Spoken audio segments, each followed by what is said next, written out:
여러분 안녕하십니까? 국회에 새 정부 내각 인사검증이 본격 시작됐습니다.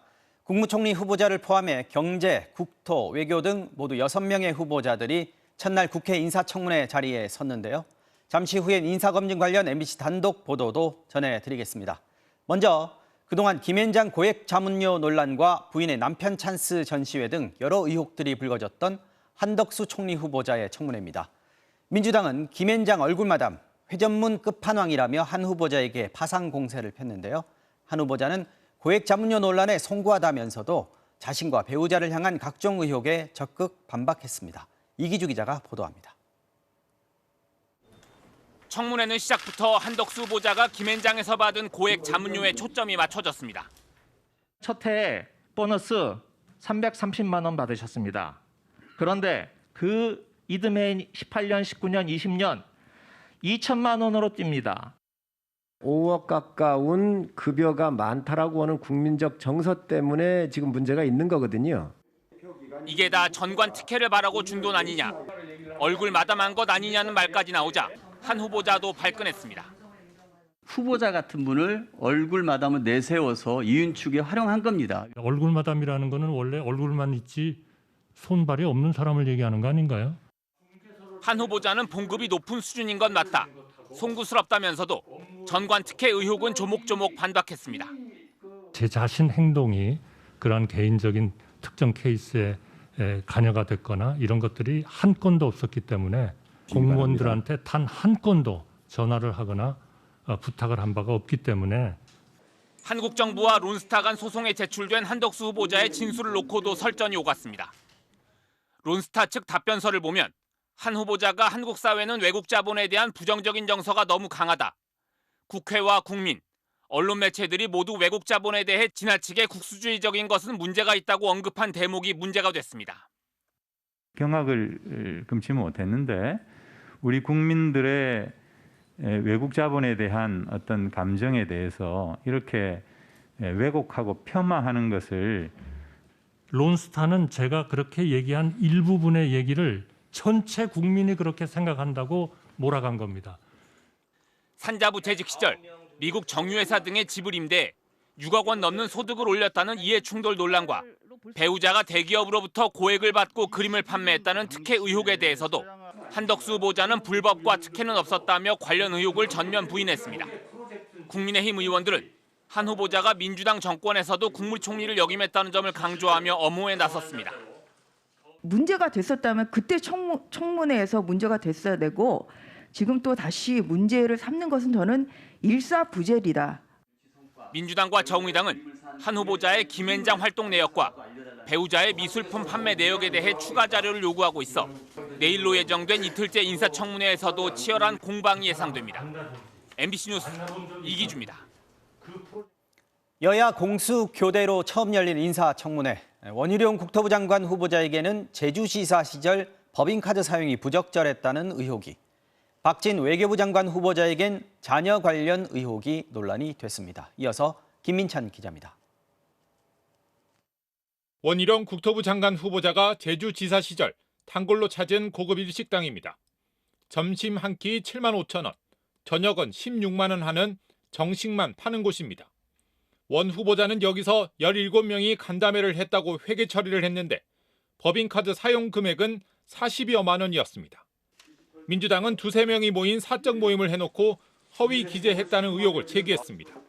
17명에서 18명 정도 40만 원으로 결제가 돼 있습니다. 쪼개기 결제 내지는 인원을 부풀린 결제다 이렇게 볼 수밖에 없습니다. 또 원 후보자가 대선 당시 이재명 후보 부인의 법인카드 사용을 불법 국고 손실이라고 몰아세웠던 걸 상기시키며 구태, 내로남불이라고 날을 세웠습니다.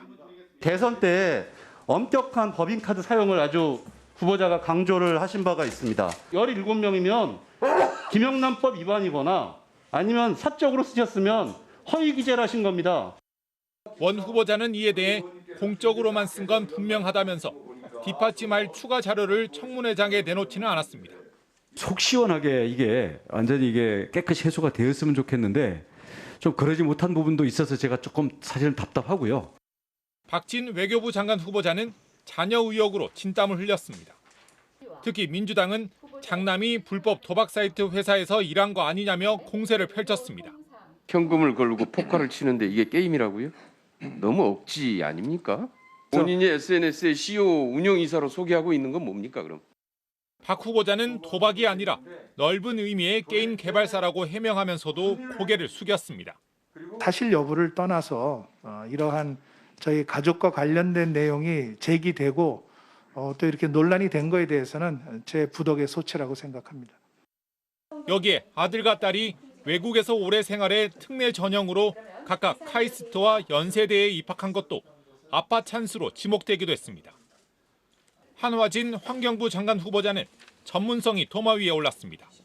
후보자의 경력을 살펴보면은 이런 거대 규모의 기관을 관리해본 경험이 그리 많지 않다고 보여집니다. 삼성전자 백혈병 문제나 가습기 살균제 참사 등에 대한 질의가 이어졌지만 한 후보자는 안타깝다는 말만 반복하면서 명확한 답변은 피해갔습니다. MBC 뉴스 김민찬입니다. 칼럼 등에서 친일 역사관을 내비쳐 논란을 빚고 있는 박보균 문화체육관광부 장관 후보자의 인사청문회도 오늘 열렸습니다. 박 후보자는 일본 기업이 강제징용 피해자에게 배상해야 한다는 대법원 판결에도 우리 기업이 먼저 지원해야 한다는 주장을 폈는데요. 황당하다는 반응이 나오고 있습니다. 김정인 기자가 전해드립니다. 2019년 박보균 장관 후보자가 쓴 천황폐하 황태자 부부는 아름다운 커플이란 제목의 칼럼입니다. 포스코가 앞장서 위안부 할머니를 위한 모금을 해야지 왜 일본에 손을 벌리냐는 김종필 전 총리의 말에 동의한다고 썼습니다. 이 발언이 아직도 유효한지 묻는 질문이 청문회에서 나왔습니다. 일본이 잘못한 걸 우리가 왜 보상합니까?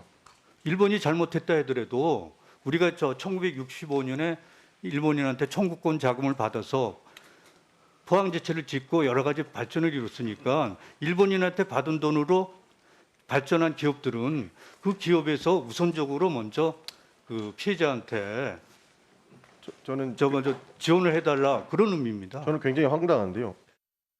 1965년에 일본이 돈을 지급했다. 그 돈을 받아 성장한 국내 기업들이 피해자들에게 배상해야 한다.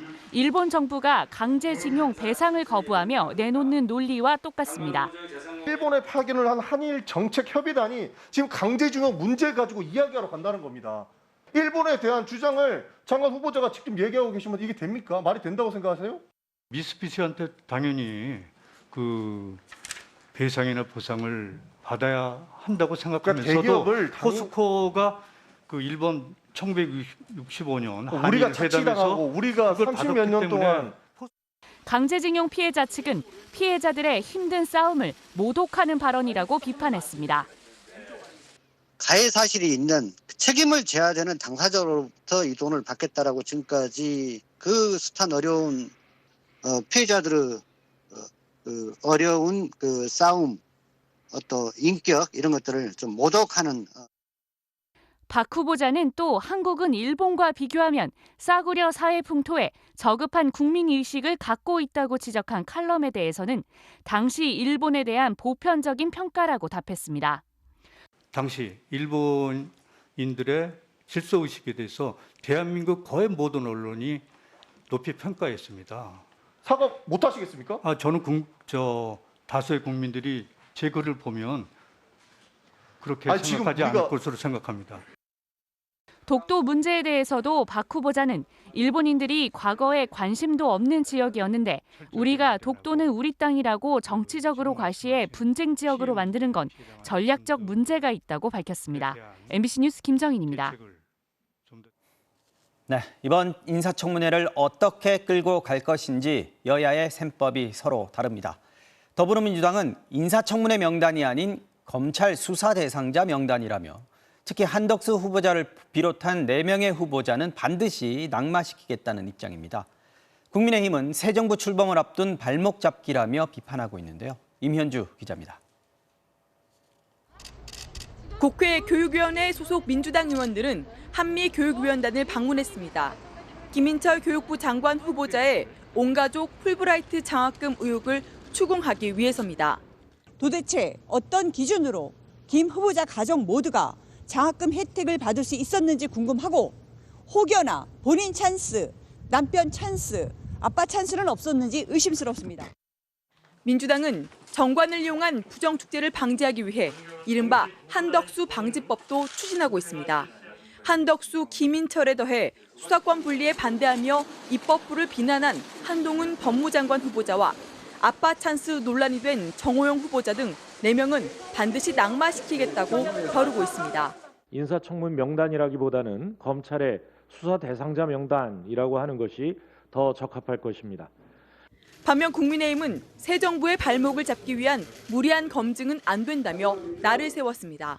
민주당은 자료와 근거를 갖고 비판을 하되 새 정부 출범 발목 잡기식 검증이나 그리고 비판을 위한 비판을 해서는 안 된다고 생각합니다.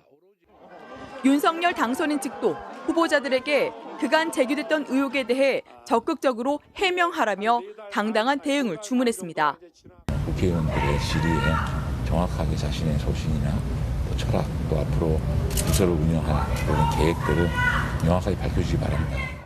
공정과 상식을 벗어난 후보자들의 모습을 부각시켜 지방선거에서 유리한 여론을 선점하려는 민주당과 검찰 수사권 분리 법안에 이어 청문회에서까지 주도권을 빼앗길 수 없다는 국민의힘이 정면으로 맞붙는 상황입니다. MBC 뉴스 임현주입니다. 네, 오늘부터 드디어 566일 만에 바깥에서 마스크를 벗을 수 있게 됐습니다. 야외 마스크 착용 의무가 해제된 첫날 시민들 표정을 김정우 기자가 둘러봤는데요. 서울 연남동에서 취재 중인 김 기자를 연결해서 들어보겠습니다. 자, 김 기자, 마스크 안 쓴 분들이 많이 보입니까? 네, 저는 경의선 숲길 부근에 나와 있는데요. 지금 이곳에 나와 있는 시민들은 10명 중 서너 명 정도가 저처럼 마스크를 쓰지 않고 있습니다. 아직은 밖에서도 마스크를 쓴 사람이 더 많이 눈에 띄는데요. 간간히 마스크를 벗은 채 음료수를 마시며 걸어가거나 길가에 앉아서 대화를 나누는 등 한동안 보지 못했던 일상의 모습을 다시 볼 수가 있습니다. 마스크 끼고 많이 뛰었었는데 벗으니까 확실히 공기가 달라가지고 되게 상쾌한 느낌이 들었어요. 달라진 풍경은 이른 아침부터 눈에 띄었습니다. 시민들이 모처럼 마스크 없이 숨을 쉬며 출근했고 야외 노동자들도 마스크를 벗었습니다. 점심시간에는 직장인들이 도심공원을 찾아 마스크를 쓰지 않고 여유를 즐기는 모습을 볼 수 있었습니다. 오랜만에 마스크를 벗고 달리거나 운동을 하는 사람들도 눈에 띄었는데요. 야외에서 식사를 할 수 있는 식당이나 카페에 많은 사람들이 몰리기도 했습니다. 거의 1년 만인가? 모르겠는데 앞으로도 이렇게 계속 편하고 자유롭게 식사했으면 좋겠습니다. 전국의 유치원과 초중 고등학교도 오늘부터 야외 체험학습과 수학여행, 수련회 등이 가능해졌죠. 일선 초등학교에서는 당장 오늘 봄운동회가 3년 만에 열린 곳도 있었습니다. 너무 오랜만에 너무 재밌고 진짜 너무 즐거워요. 하지만 출퇴근길 시민들은 여전히 대부분 밖에서도 마스크를 벗지 않았는데요. 아직 확진자가 많이 나오고 있는 상황에서 마스크를 벗는 건 조심스럽다는 목소리도 많았습니다. 중요한 거는 아직도 확진자가 없어지진 않았잖아요. 약간 시기상조라고 생각이 들어요. 네, 방역당국은 이제 야외에서는 마스크 착용이 의무가 아니지만 고위험군이거나 의심 증상이 있다면 가급적 마스크를 쓸 것을 권고했습니다. 지금까지 서울 연남동에서 MBC 뉴스 김덕우입니다. 그런데 야외라고 해도 마스크를 써야 하는 경우들이 만만찮게 있어서 혼란스러운 분들 많으셨을 텐데요. 조희원 기자가 헷갈리기 쉬운 장소들 불러봤습니다. 실외에서 마스크를 벗게 된 첫날. 여전히 실내에선 착용이 의무입니다. 그렇다면 양쪽이 트인 지하철 역사는 실내일까요, 실외일까요? 천장이 있고 사방이 막혀 있는 곳은 원칙적으로 실내지만 벽이 2면 이상 열려 있다면 실외로 봅니다.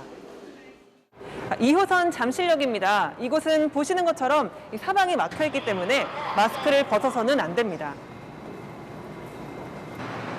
잠실나루역 승강장에 도착하면 이렇게 마스크를 벗을 수 있습니다. 양쪽이 뚫려 있기 때문입니다.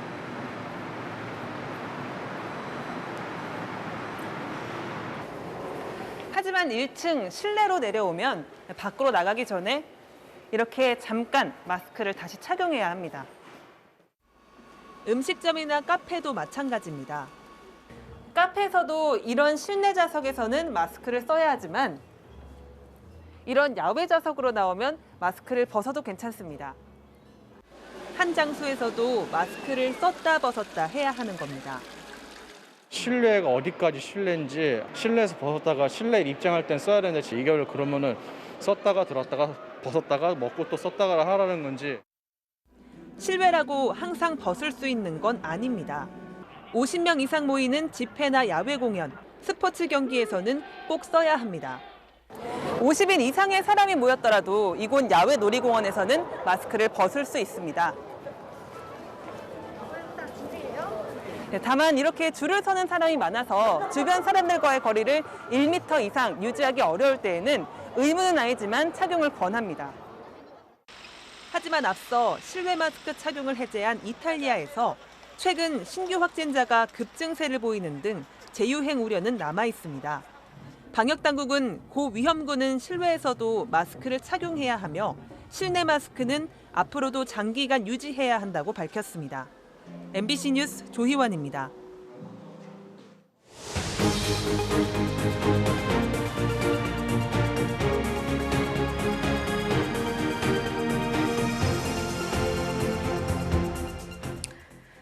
자, 오늘 새 정부의 부동산 정책의 방향을 가늠해 볼 수 있는 경제부총리 그리고 국토부 장관, 두 장관 후보자의 인사청문회도 열렸습니다.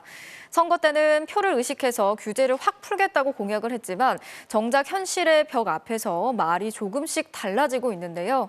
막상 규제를 풀었다가 집값이 다시 뛸까 봐 상당히 조심스러워하는 분위기입니다. 박진준 기자가 전해드리겠습니다. 경기도의 도시 4곳을 찾아간 윤석열 당선인. 김은혜 국민의힘 경기지사 후보도 함께 갔습니다. 일산에 가서는 최근 혼선을 빚었던 1기 신도시의 신속한 재건축을 다시 약속했습니다. 최근에 언론에 좀 잘못된 보도 난 거에 대해서는 절대 오해하실 일이 없다고 저는 말씀드리고 싶습니다. 제가 선거 때 약속드린 거는 반드시 지킵니다. 지난주 원일이 인수위 수석 대변인이 1기 신도시 재건축을 중장기 과제라고 말했다가 분당과 일산 아파트 주민들의 반발을 샀습니다. 그러자 당선인이 언론 탓을 하며 공약을 거듭 확인해 준 겁니다. 하지만 조건이 달렸습니다.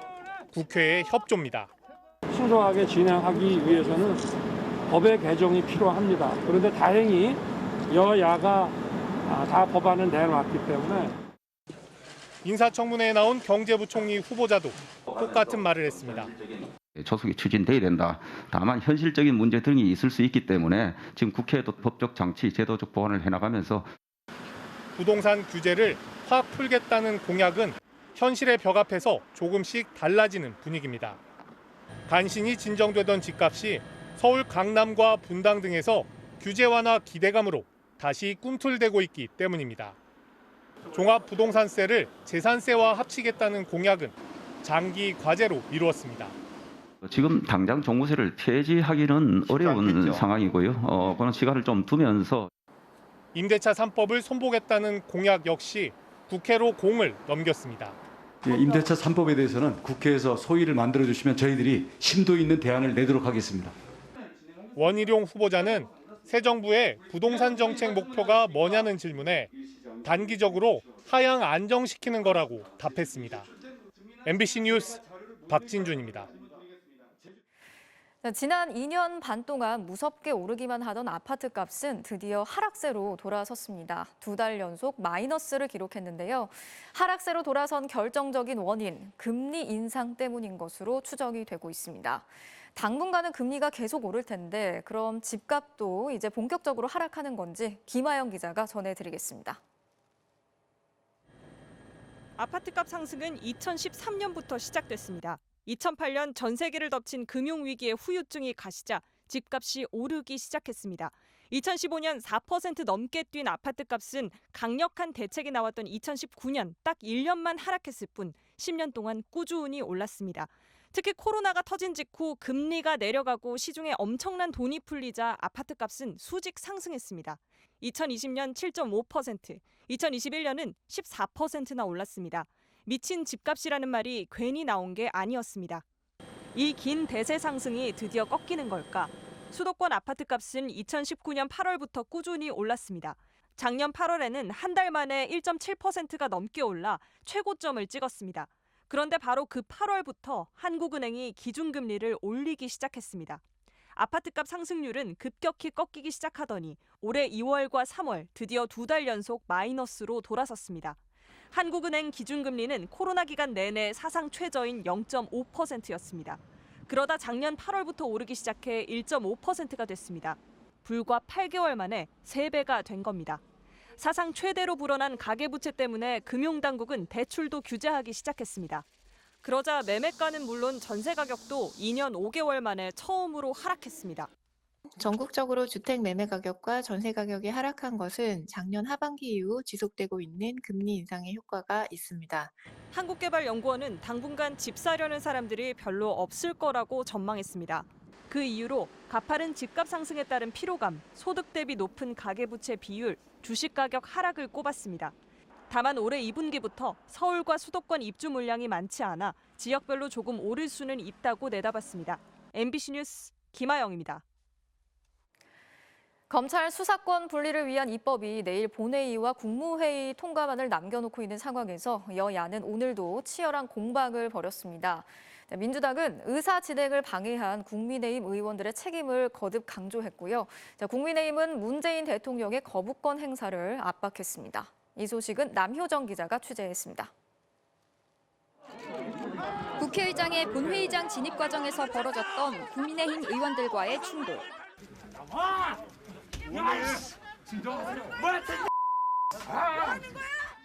본회의장 안에서도 이어졌던 거친 항의. 당신이 얘기하는 민주도 있다요. 내일 본회의를 앞두고 민주당은 의사 진행 방해에 대한 강도 높은 공세를 이어갔습니다. 폭력과 막말로 의사를 방해하는 범법 행위를 서슴지 않았습니다. 품위도 약속도 법까지 무시하는 조폭국회, 정말 국민 보기에 부끄럽습니다. 국회의장에 대한 비하 논란을 빚은 국민의힘 배현진 의원이나 법사위 의장석을 점거했던 김기현 의원 등을 특정해 본회의 징계와 윤리위 회부 등을 검토하겠다고 밝혔습니다. 부적절한 그런 의장님에 대한 신체 비하 논란 등 여러 가지 부분에 있어서는 저희가 그냥 지나갈 수는 없다고 생각하기 때문에 국민의힘은 물리적 충돌의 책임은 회의를 강행한 민주당과 국회의장에게 있다며 여성 의원들의 부상에 대해 사과부터 하라고 맞섰습니다. 국회에서 물리력 행사가 웬 말입니까?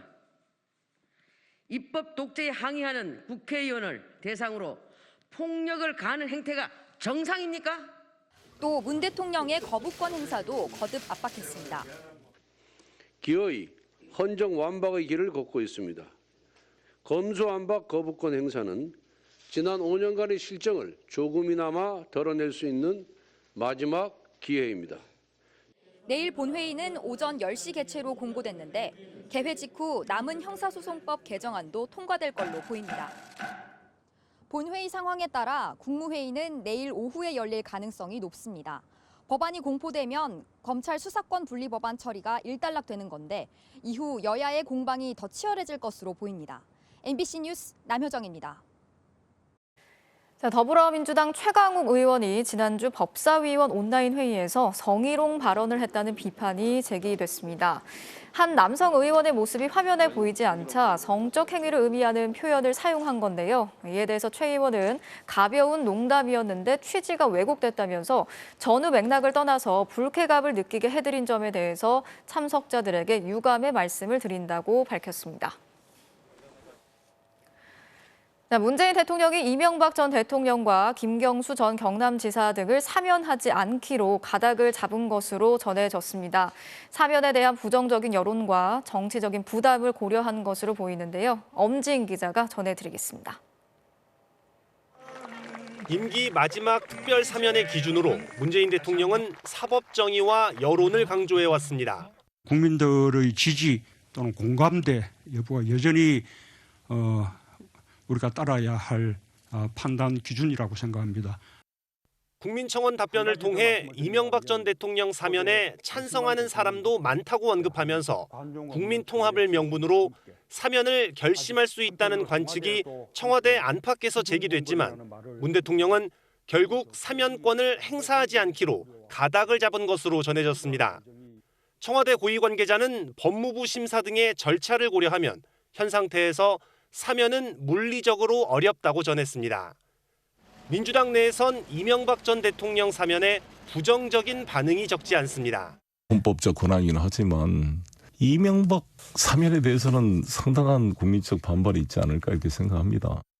국민의힘은 김경수 전 경남지사가 동시 사면 대상으로 거론되는 걸 비판하고 있습니다. 사면이 편의점에서 물건 사듯이 1+1, 2+1도 아니고 이것을 정치적 흥정의 대상으로 생각하는 순간 저는 비난의 여지가 많다고 생각합니다. 결국 문 대통령은 누구를 사면하든 국민적 공감대가 충분하지 않은 상황에서 정치적 부담만 질 수 있다는 판단을 한 걸로 보입니다. 부패 경제범죄에 대한 사면을 최소화한다는 방침에 따라 이재용 삼성전자 부회장에 대한 사면도 하지 않을 것으로 알려졌습니다. 이에 따라 이명박 전 대통령의 사면 여부는 다음 대통령의 선택으로 넘겨졌습니다. 윤석열 당선인은 후보 시절부터 이 전 대통령 사면을 공약해왔습니다. MBC 뉴스 엄지인입니다. 6일 지방선거가 이제 30일 앞으로 다가왔습니다. 민주당은 윤석열 정부의 독주를 막기 위한 견제론을 내세우고 있고요. 국민의힘은 대선에 이어서 민주당에 대한 심판론을 부각하고 있는데요. 양당 모두 이번 선거의 최대 승부처죠. 수도권과 충청권 선거에 총력을 기울일 것으로 보입니다. 김건휘 기자가 취재했습니다. 6일 지방선거 최대 격전지로 꼽히는 경기도. 국민의힘 김은혜 경기지사 후보는 오늘 하루 윤석열 당선인의 경기 지역 방문 일정을 밀착 수행했습니다. 이 신도시 주민들이 원하는 게 다 이 리모델링인가? 그건 아니다. 아니에요. 이게 재건축을 하고 싶은데 이 지자체에서 인허가를 내주지 않고 이른바 윤심을 앞세워 지역 현안 해결에 적임자임을 내세운 건데 더불어민주당 김동연 후보는 김 후보는 윤 당선인의 아바타일 뿐이라며 당선인이 선거에 개입하고 있다고 비판했습니다. 명백한 선거 개입이고 정치적 중립에서 중립을 어기는 길이라고 저는 생각을 합니다. 윤석열, 이재명의 대리전 양상을 띠고 있는 경기도를 비롯해 서울과 인천 등 수도권 3곳에서 여야 모두 2곳 이상의 승리를 다짐하고 있습니다. 또 여야 중진 후보들이 맞붙는 충남과 충북지사 선거도 이번 선거 결과를 판가름할 주요 승부처로 꼽히고 있고 여기에 이광재 전 지사와 김진태 전 의원이 맞붙는 강원도지사 선거도 관심입니다. 민주당은 윤석열 정부에 대한 초반 여론 지지율이 상대적으로 높지 않은 점을 파고들며 견제론을 강조했습니다. 불안한 윤석열 정권의 독선부터 지방자치와 민생을 지키겠습니다. 국민의힘은 검찰 수사권 분리의 부당성을 내세우며 민주당 심판론을 부각시켰습니다. 민주당의 폭거는 꼭 큰 대가를 치를 것이고 이번 지방선거가 그 첫 번째 심판의 장입니다. 이런 가운데 민주당에선 송영길 전 대표의 출마로 자리가 빈 인천 계양을 재보선해 이재명 고문 차출론이 끊이지 않고 안철수 인수위원장 역시 김은혜 후보의 지역구인 분당갑 출마를 저울질하고 있어 이들의 출마가 지방선거에 미칠 파장에도 관심이 쏠리고 있습니다. MBC 뉴스 김건희입니다. 장관 후보자 검증 보도 이어갑니다. 김인철 교육부 장관 후보자가 자신이 심사한 제자의 박사 논문을 짜깁기, 요약해서 학회지에 발표한 사실이 확인됐습니다. 심지어 이렇게 짜깁기한 논문으로 연구비까지 지원받았는데요. 한나라의 교육을 이끌 책임자가 되기에 부적절한 일이라는 비판이 나옵니다. 먼저 정영훈 기자가 단독 보도합니다. 국민의힘 인천 연수구청장 예비후보자 이성만 씨가 지난 1999년 한국외대 행정대학원에 제출한 박사 논문입니다. 지역 기술혁신 참여기관들의 네트워크와 역할에 관한 연구. 지도교수는 김인철 교육부 장관 후보자입니다. 그런데 1년 6개월 뒤 정책학회부의 유사 제목의 논문이 실립니다. 부제는 똑같습니다. 논문 작성자는 김인철, 주제는 같지만 다른 논문일까? MBC가 논문 전문을 입수해 비교해봤습니다. 먼저 연구의 이론적 배경 중 기술 혁신의 개념을 정의한 부분, 순서만 다를 뿐 똑같은 문장들이 보입니다. 실리콘밸리의 스탠포드 대학과 휴렛 패커드 등 제시한 정책 성공 사례도 똑같습니다. 설문조사 대상, 결과도 숫자까지 일치합니다. 제자의 논문에 있던 표의 합산 부분을 잘라 2개로 합쳐놓은 수준입니다. 논문에서 가장 중요한 재현 부분, 기술 복덕방인 한국형 스타인바이스 신설을 고려하고 이스라엘 요츠마 벤처 캐피탈 방식을 원용하며 외국인 프로젝트 매니저를 영입해야 한다. 역시 모든 내용이 같습니다. 60여 페이지에 달하는 박사 논문을 20페이지로 짜깁기, 축약해 놓은 수준입니다. 사실은 저의 독창적인 논문이라기보다 오히려 우리 선생님, 지도 교수님의 도움이 컸어요. 논문을 검토한 현직 교수는 유사 문장이 50군데가 넘고 의도적으로 문구만 바꾼 흔적이 상당수라며 연구윤리 위반이라고 말했습니다. 요약했기 때문에 원 논문과 다른 것 같지만 내용적으로는 그냥 복사해서 붙여넣은 수준이다라고 해도 전혀 문제가 없습니다. 연구자가 출처 표시 없이 한두 구절만 무단으로 인용해도 연구윤리에 위배됩니다. 김 후보자는 이렇게 발표한 논문에 연구비까지 지원받았습니다. 자신이 지도한 1호 박사 제자 논문이고 그걸로 연구비까지 수령했습니다. 교육부 장관 후보이기 전에 학자, 교수로서도 자격이 없는 게 아닌가. 김 후보자 측은 두 논문의 표절률이 4%로 낮고 조사 방식을 다르게 적용했다며 별개의 논문이라고 해명했습니다. MBC 뉴스 정영훈입니다. 김인철 후보자가 짜깁기하고 요약한 이 제자의 박사학위 논문 심사 과정도 매우 부적절해 보입니다. 최종 논문 심사를 일명 방석집이라고 불리는 고급 음식점에서 접대를 받으면서 했다는 사실이 제자의 자서전을 통해 드러난 건데요. 당시 지도교수인 김 후보자의 허가 아래 이루어진 일이라고 합니다. 이어서 정혜인 기자가 보도합니다. 이성만 씨가 출마를 앞두고 올해 3월에 낸 자서전입니다. 99년 박사학위 심사 과정을 상세히 적어놓은 부분 중 소제목 하나가 눈에 띕니다. 방석집에서의 논문 심사. 이 씨는 논문의 최종 심사를 일명 방석집이라고 불리는 곳에서 했다고 적었습니다. 이 씨에 따르면 술을 분위기 있게 마실 수 있고 지불해야 할 비용도 적지 않은 곳입니다. 술집도 아니고요. 무슨 요정집도 아니고요. 그야말로 이제 아주 최고급 한식당도 아니고요. 그냥 그 명칭을 방석집이라고 그때 그러더라고요. 논문 심사 장소를 이곳으로 정하게 된 것도 마담의 제안 때문. 신문에 가십성 기사가 날까 걱정도 됐지만 김인철 지도교수가 승낙했다고 했습니다. 마치 주인 마담이 박사 후보자 같을 정도로 특별한 정성을 쏟았다고 합니다. 논문은 결국 이 박사 술 한잔 받게라는 주심 교수의 말과 함께 통과됐습니다. 이 씨는 논문이 통과된 이후 아가씨들과 마담도 마치 자신들의 일인 양 기뻐하며 선술집으로 자리를 옮겨 새벽 3시가 되도록 함께 축하해 주었다고 회고했습니다. 모든 공은 5번의 심사를 3번으로 줄여준 김인철 교수에게 돌렸습니다. 이 씨는 이런 논문 심사 과정이 모두 사실이라고 말했습니다. 제 에세이를 구입해서 읽으셨나요? 아유, 논문 심사하실 때 그 과정을 좀 책에 써놓으셨잖아요. 네. 여기 맞는 겁니까? 그렇죠. 김 후보자는 논문 짜깁기 의혹은 부인하면서도 심사 과정에 대해서는 해명하지 않았습니다. MBC 뉴스 정혜인입니다. 더불어민주당 이재명 상임고문의 성남FC 후원금 의혹 사건과 관련해 경찰이 오늘 성남시청을 압수수색했습니다. 경찰은 지난해 9월 혐의가 없다며 이 사건을 마무리했지만 검찰이 보완 수사를 요구하면서 강제 수사에 착수한 겁니다. 김상훈 기자가 보도합니다.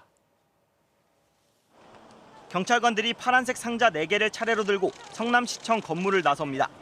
경찰은 성남시청 정책기획과와 도시계획과 등 사무실 5곳에 수사관들을 보내 오전부터 6시간 넘게 압수수색을 벌였습니다. 의미 있는 자료 확보하셨나요? 어떤 자료 중점적으로 확보하셨나요? 검찰이 더불어민주당 이재명 상임고문의 성남FC 후원금 의혹과 관련해 보완 수사를 요구한 지 석 달 만에 강제 수사 절차에 돌입한 겁니다. 이 고문은 성남시장이던 2015년부터 2017년까지 시민구단인 성남FC 구단주를 맡아 두산과 네이버 등 기업 6곳에서 후원금 160여억 원을 유치했습니다. 그런데 그 대가로 해당 기업들에게 건축 인허가나 토지 용도 변경 등 특혜를 준 의혹이 있다며 지난 2018년 고발당했습니다. 경찰은 고발 접수 3년여 만인 작년 9월 무혐의 처분을 내렸지만 고발인이 이의를 제기했고 검찰도 검토 끝에 보완 수사를 요구했습니다. 경기 남부경찰청은 혐의가 있다면 다시 결과를 돌릴 수 있는 시대가 됐다고 본다고 언급하며 수사 결과가 달라질 수 있음을 시사했습니다. 이재명 고문은 이 사건에 대해 관내 기업들을 상대로 광고를 유치하고 그에 따라 기업 활동을 지원한 것이라며 일체의 위법이 없었다고 강조해왔습니다. 제가 하면 특혜입니까? 기업 들어오고 세금 늘어나고 일자리 생기고 잘했다고 칭찬을 해야지 이 기업 유치한 거를 욕을 하며 비난하면 되겠습니까? 민주당도 이미 문제 없다고 결론 냈던 경찰의 뒤늦은 압수수색 쇼에 개탄한다며 이재명 사법살인으로 검찰 공화국을 열려고 한다면 용납하지 않을 것이라고 경고했습니다. MBC 뉴스 김상훈입니다. 대장동 의혹을 수사해온 검찰이 지난 대통령 선거를 앞둔 시점에 이재명 당시 더불어민주당 후보에게 검찰에 출석해달라고 통보했던 사실이 MBC 취재 결과 확인됐습니다. 윤석열 당선인의 부인 김건희 씨에게도 역시 도이치모터스 주가 조작 의혹에 대해 조사를 받으라고 통보했는데요. 양측 모두 불응하면서 조사가 이루어지지는 못했습니다. 그 과정과 속사정을 손구민 기자가 단독 취재했습니다. 대장동 특혜 의혹 검찰 수사팀은 올해 초 더불어민주당 이재명 당시 대선 후보의 집을 찾아갔습니다. 피의자 신분으로 출석해달라는 소환장을 전하려 했지만 집에는 아무도 없었습니다. 수사팀은 대신 이재명 캠프 법률지원단장인 양부남 전 고검장에게 전화해 이 전 후보에 대한 출석을 통보했습니다. 양 변호사는 이 전 후보의 측근 인사에게 검찰의 출석 통보 사실을 전했다면서 혐의는 직권남용이었다고 말했습니다. 이재명 후보는 지난 2015년 성남시장 당시 황무성 성남도시개발공사 사장의 사퇴를 종용했다는 의혹을 받고 있었습니다. 황 전 사장에게 사퇴를 압박하는 통화 녹음엔 시장님 뜻이라는 말이 7차례 등장했습니다. 하지만 이 후보 측은 아무 반응이 없었고 수사팀은 공소시효가 임박한 지난 2월 초 사퇴 종용의 증거를 찾지 못했다면서 이 전 후보를 불기소 처분했습니다.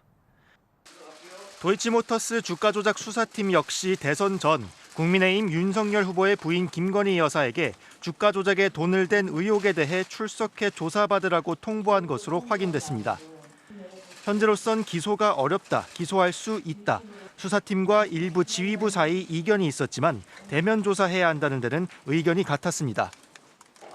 하지만 김 여사도 조사에 응하지 않았습니다.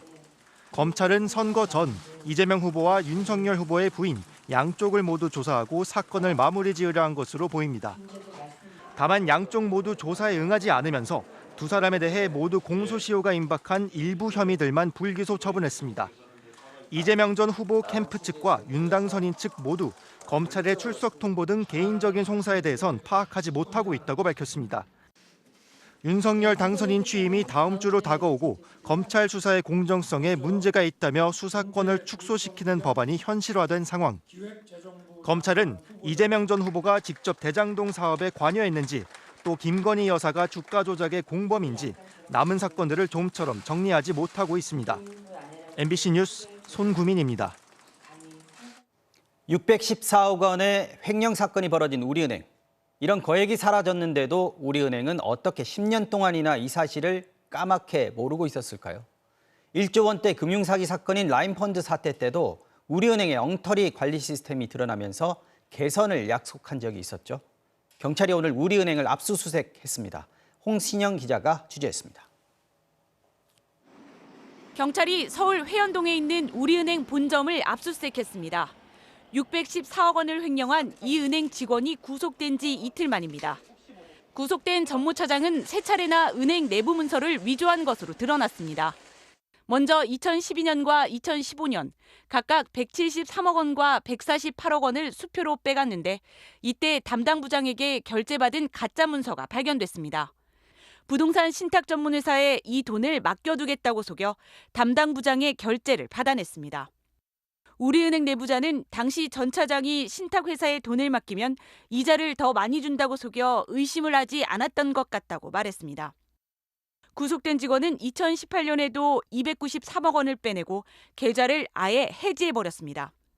이때도 자산관리공사가 이 돈을 맡아 관리하기로 했다는 가짜 문서를 작성해 결제를 받았습니다. 우리은행은 자산관리공사가 정말 이 돈을 맡기로 했는지 확인도 하지 않았습니다. 우리은행은 2020년 터진 1조 6천억 원대 금융사기 사건 라임 사태 때도 이 펀드를 가장 많이 판매했습니다.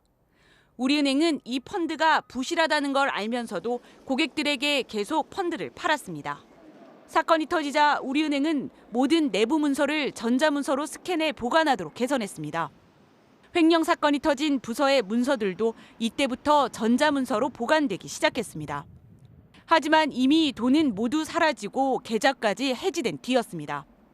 내부 통제 시스템을 강화하겠다고 했지만 결국 헛말이 아닌가 싶어요. 정말 강화되었다면 사각지대에 있는 이런 횡령건에 대해서 제일 먼저 들여다봤어야 되는데 금융감독원은 신한, KB, 하나 등 모든 은행들의 내부 통제 전반에 대해 자체 점검하라고 지시했습니다. MBC 뉴스 홍신영입니다. 네, 오늘 새벽 경기도 남양주의 한 위탁가정에 살던 13개월 남자아이가 숨지는 일이 벌어졌습니다. 아이의 몸에서 학대가 의심되는 정황이 발견돼서 경찰이 수사에 나섰습니다. 고재민 기자가 취재했습니다. 아이를 든 구급대원들이 아파트 엘리베이터 안으로 급히 들어옵니다. 구급대가 심폐소생술을 하는 사이 보호자로 보이는 남성은 두 손을 모으고 여성은 불안한 듯 손을 가만히 두지 못합니다. 오늘 새벽 2시쯤 경기도 남양주시의 한 아파트에서 13개월 된 남자아이가 숨을 쉬지 않는다는 신고가 119에 접수됐습니다. 아이가 숨을 안 쉰다고 하고 있으니까요. 하나가 무의식, 무맥박, 무호흡 상태라고 했습니다.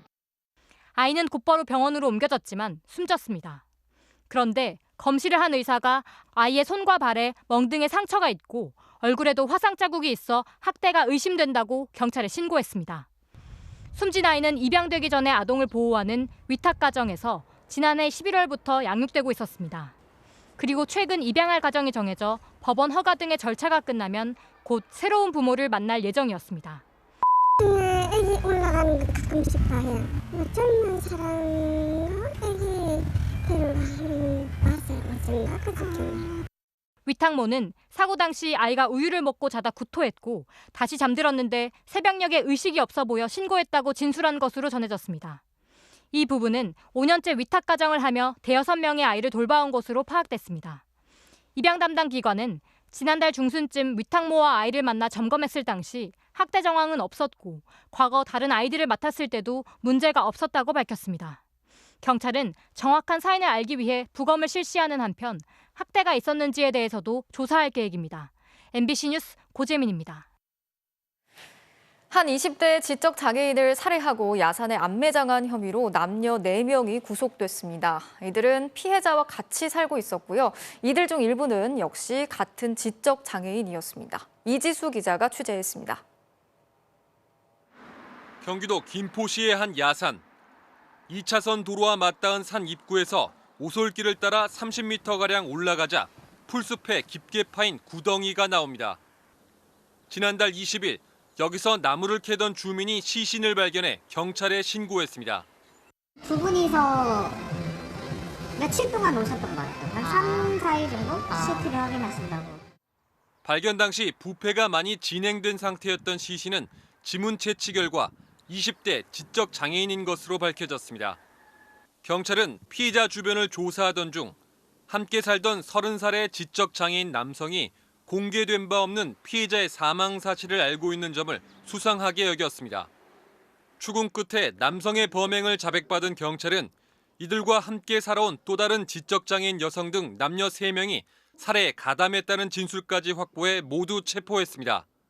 이들은 경찰 조사에서 피해자가 거짓말을 해 때려 숨지게 했다며 지난해 12월 중순 암매장했다고 말한 것으로 전해졌습니다. 피의자가 사체 유기한데 4명이서 했다고 그래가지고 그 4시 갔다고 다 시인해요. 사망 시점은 작년 한 12월경이 아닌가 이렇게 추정하고 있어요. 이들은 인천 남동구의 한 다가구 주택에서 함께 살면서 지난해 9월부터 석 달 동안 피해자를 지속적으로 폭행해 숨지게 한 것으로 조사됐습니다. 피해자 가족은 경찰에 실종 신고를 하지 않은 상태였습니다. 경찰은 사건에 가담한 남녀 4명을 모두 구속하고 피해자의 시신에 대해 부검을 의뢰했습니다. MBC 뉴스 이지수입니다. 윤석열 대통령 당선인의 부인인 김건희 여사가 외교부 장관의 공관을 방문해서 현재 거주하고 있는 장관 부인에게 둘러봐야 하니까 나가 있어 달라라고 했다는 주장이 제기됐습니다. 인수위는 허위 사실이라고 반박했고 외교부도 이 같은 상황이 발생하지 않았다고 설명했는데요. 서희연 기자가 자세히 전해드리겠습니다. 윤석열 당선인의 관저로 결정된 서울 한남동 외교부 장관 공관.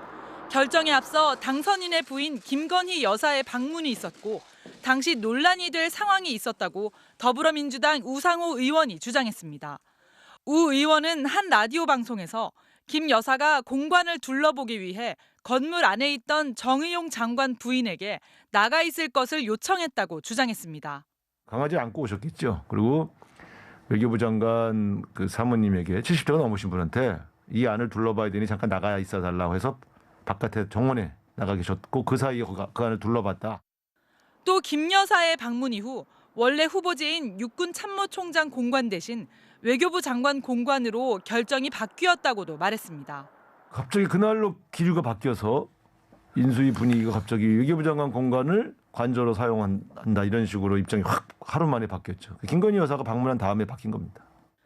방송이 나간 뒤 인수위의 청와대 이전 TF는 외교부와 사전 조율을 통한 방문이었고 장관 배우자와 마주친 사실 자체가 없다며 해당 주장은 매우 악의적이고 날조된 허위 사실이라고 반박했습니다. 외교부도 장관 공관 직원 등 관련자들에게 확인한 결과 언론에 보도된 상황이 발생한 적이 없다고 해명했습니다.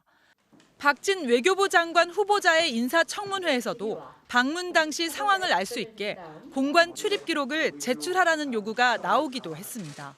김건희 씨가 방문했을 때의 기록과 또 이 공무와 상관없는 사람들이 방문했을 때 어떻게 처리하는지를 알려달라고 했는데 박 후보자는 관저 이전으로 외교 행사를 치를 장소가 없어진 것과 관련해선 대안이 될 새 장소를 찾겠다는 원론적 입장을 내놨습니다. MBC 뉴스 서혜연입니다. 우크라이나군이 러시아군에 맞서서 최후 항전을 벌이고 있는 마리우폴의 제철소에서 민간인 100여 명이 바깥으로 빠져나왔습니다. 지하에 갇혀서 고립된 지 2달 만인데 아직도 제철소 안에는 900명이 넘는 시민들이 남아있는 상황입니다. 러시아군은 이 시민들을 인질로 삼아서 우크라이나군의 완전 항복 선언을 요구하고 있습니다. 신정영 기자가 전해드리겠습니다. 러시아군의 집중 포화를 맞은 우크라이나 남부 항구 도시 마리우폴. 이 도시 최후의 항전지 아조스탈 제철소. 몸을 숨기고 있던 민간인들이 잔해를 내치며 밖으로 걸어 나옵니다. 폭격을 피해 지하로 들어간 지 2달 만입니다. 파리 한 마리도 못 빠져나갈 것이라며 제철소를 포위한 채 고사작전을 펴던 러시아군이 이틀간 휴전에 합의했습니다. 2 месяца темноты. Я еду с мужем в автобусе, говорю, Вася, с фонариком. Мы не видели солнца, мы боялись. 태어난 지 넉 달 만에 지하실로 숨어야 했던 갓난아기도 무사히 다시 햇빛을 봤습니다. Малыша зовут. Святослав, замечательное имя. Святику я кулачок. Святику вчера 6 месяцев исполнилось. Вчера, да? Да, вчера 28. 마리우폴을 방어하기 위해 제철소 안에서 최후의 항전을 벌이고 있는 군인들이 일일이 돌을 나르며 탈출길을 열었습니다. Завали, відсутність спецтехніки, руками військовослужбовців багатотонні плити підняти дуже важко. 주말과 휴일 이틀간 빠져나온 민간인은 주로 어린이와 여성 100여 명. 러시아 국방부도 대피 영상을 대대적으로 공개하며 인도주의적 통로를 열었다고 홍보했습니다. 하지만 곰팡이가 핀 제철소 지하에는 아직도 900명가량의 민간인이 마실 물도 먹을 것도 의약품도 없이 버티고 있습니다. 현지 방송은 제철소에 다시 러시아군의 폭격이 시작됐다고 보도했습니다. 마리우폴 시의회는 러시아군이 민간인 2만 명을 살해하고 4만 명을 강제 이주시켰다고 주장했습니다. MBC 뉴스 신정연입니다. 지난해 공군에서 발생한 성폭력 사건과 이를 둘러싼 은폐 정황을 저희가 집중적으로 보도해 드렸는데요. 그런데 피해자인 이해람 중사가 숨진 뒤에도 군 내부에서 노골적인 2차 가해가 이뤄졌던 사실이 추가로 드러났습니다. 윤수한 기자가 취재했습니다. 지난해 5월 조직적인 사건 은폐 속에 부대 안 숙소에서 스스로 숨진 고 이해람 중사. 생전에 이 중사를 괴롭혔던 군 내부의 2차 가해는 사망 이후에도 계속됐습니다. 이 중사의 국선 변호인이었던 이모 공군중위가 들어가 있던 SNS 대화방에서 이 중사를 비난하는 대화가 이어진 겁니다. 이 중사가 숨지기 직전 혼인신고를 한 것을 두고 모욕적인 대화가 오갔는데 남자친구가 하루 만에 돌싱이 됐다고 하는가 하면 개인 용어를 쓰며 혼인신고는 매너가 아니다라는 발언이 이어졌습니다. 또 다른 법무관은 상속이라도 해주려는 것이냐고 했고 이 중사가 고의로 남편을 골탕 먹인 게 아니냐는 취지의 비속어를 쓴 법무관도 있었습니다. 이 같은 대화를 나눈 사람들은 군 법무관 3명, 국방부가 합동조사단을 꾸려 대대적인 수사에 나선 당일이었습니다. 인간들이 아니라고 봐요. 남한테 노출시켜서 그거를 희화화하고 말이야. 이런 사람들이 뭘 보호하고 무슨 법을 만들어서. 이 중사와 같은 부대였던 군 검사가 민감한 사건 내용을 문자로 유출한 사실도 추가로 드러났습니다. 이 중사가 자해를 시도했고 부대 상급자가 남편을 불러 합의를 종용했다는 등 수사 상황을 부대 관계자 2명과 공유한 건데 이때도 비속어와 욕설을 썼습니다. 이 같은 조사 결과를 발표한 국가인권위원회는 해당 대화 내용을 볼 때 피해자의 명예를 훼손한 혐의가 있다며 국방부 장관에게 추가 조사를 권고했습니다. MBC 뉴스 윤수환입니다. 지금 보시는 건 중국 베이징의 노동절 연휴 풍경인데요. 코로나 방역 조치로 모든 식당이 문을 닫아서 썰렁한 모습 어제 전해드렸죠. 그런데 지금 화면은 분위기가 확 바뀌었죠. 여기는 일본인데 지난주부터 시작된 일주일간의 황금 연휴의 모습입니다. 일본에서는 이제 모든 방역 조치가 해제돼서 3년 만에 관광 특수를 누리고 있다고 합니다. 도쿄에서 현현중 특파원이 취재했습니다. 일본 유명 유적지인 고치성.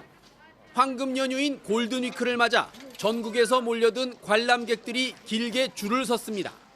5店と天使がつながっててすごかったです。 비교적 외진 관광지인 기후현 타카야마시에도 궂은 날씨지만 관광객들이 붐빕니다. 大型連休ということで今まで我慢してきたんですけど楽しんで来ようと思っています。 사흘 전 시작된 황금 연휴 골든위크로 일본 전국의 관광지가 행복한 몸살을 앓고 있습니다. 지난 2년과는 확 달라진 풍경입니다. 작년과 재작년 골든위크 땐 코로나19로 도쿄, 오사카 등 대도시에 긴급사태가 발효돼 여행이나 관광이 사실상 불가능했습니다. 그러나 올해는 모든 방역 제한 조치가 풀려 3년 만에 제대로 된 골든위크를 누릴 수 있게 됐습니다. 한국 식당들이 모여있는 이곳 도쿄 신오쿠보 지역도 3년 만에 방역 없는 골든위크를 맞아 평소보다 많은 관광객들로 크게 붐비고 있습니다. 최근 한국 드라마의 인기에 힘입어 골든위크를 맞은 우리 음식과 배우, 각종 상품도 덩달아 귀한 몸이 됐습니다. 今コロナで韓国に行けないのでここでちょっと韓国気分を味わってます。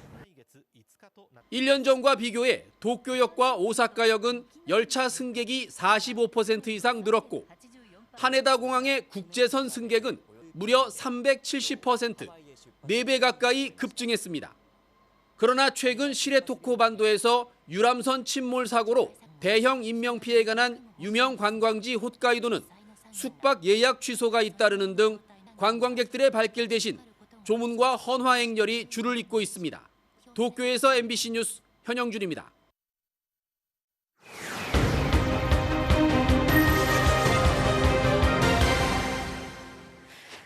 택시의 과실로 교통사고가 일어났을 때 차량의 수리비는 보험으로 보상을 해주겠다면서 치료비는 굳이 안 된다고 하는 경우가 있습니다.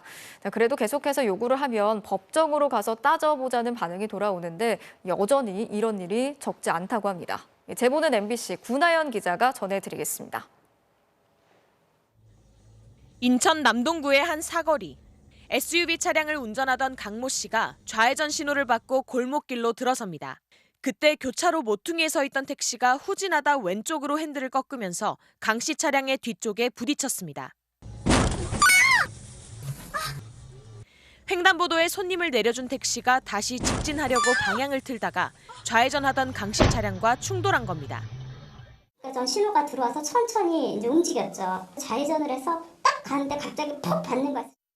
택시는 정차해선 안 되는 교차로 모퉁이 위, 횡단보도 위에 서 있었고 좌회전 차들이 들어오던 중에 방향을 꺾었습니다.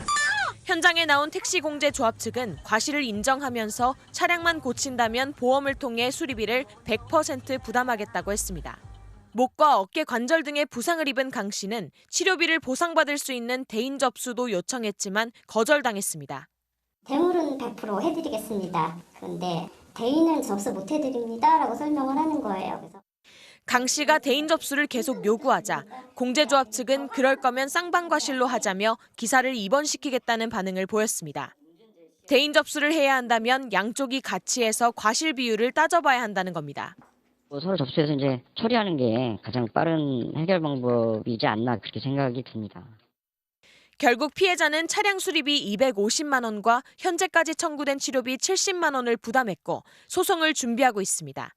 택시 같은 사업용 자동차와 사고가 났을 때 기사나 공제조합이 보험 접수를 거부하거나 늦추는 일이 여전히 적지 않습니다. 택시 등이 보험 접수를 거부해 발생한 민원은 꾸준히 매년 400건을 넘기고 있습니다. 특히 대물 접수의 경우 할증률이 10% 정도지만 대인 접수는 25%까지 올라가기 때문에 보험료 부담에 보험 접수를 꺼리는 겁니다. 경미한 교통사고에 대해 공제조합에서 사고 접수조차 해주지 않고 과실 비율을 흥정하거나 피해자를 하여금 포기하도록 만드는 경우도 있는데 소송을 통해 시시비비를 가릴 수도 있지만 시간과 비용에 대한 부담 때문에 포기하는 피해자들도 적지 않습니다. MBC 뉴스 구나연입니다. 프로야구 롯데의 초반 기세가 무섭습니다. 최근 9경기에서 7승을 쓸어 담으면서 이제 선두 SSG까지 압박하고 있는데요. 뭘 해도 될 것 같은 요즘 롯데의 분위기, 과연 가을까지 이어질 수 있을까요? 박재용 기자입니다.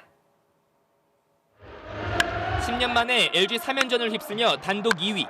마치 사직구장을 옮겨놓은 듯 잠실구장의 롯데 응원가가 울려 퍼졌습니다.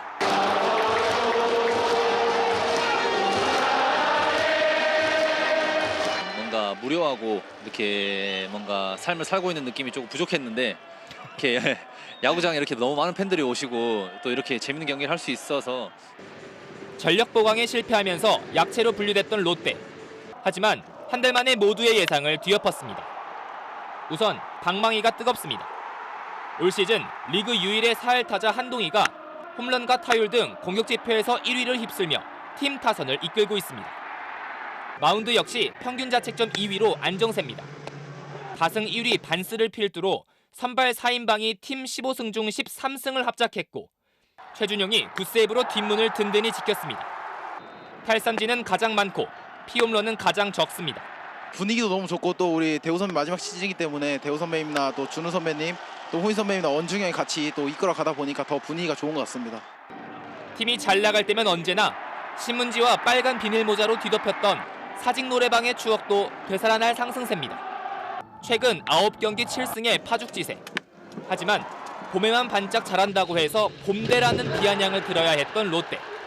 올해는 달라진 모습을 보일 수 있을지 롯데의 심상치 않은 5월이 다가오고 있습니다. MBC 뉴스 박재웅입니다. 혼자서 수비수들을 농락한 NBA 안테토쿤보의 원맨쇼입니다. 저걸 누가 막을 수 있을까요? 오늘 밤 스포츠 뉴스였습니다.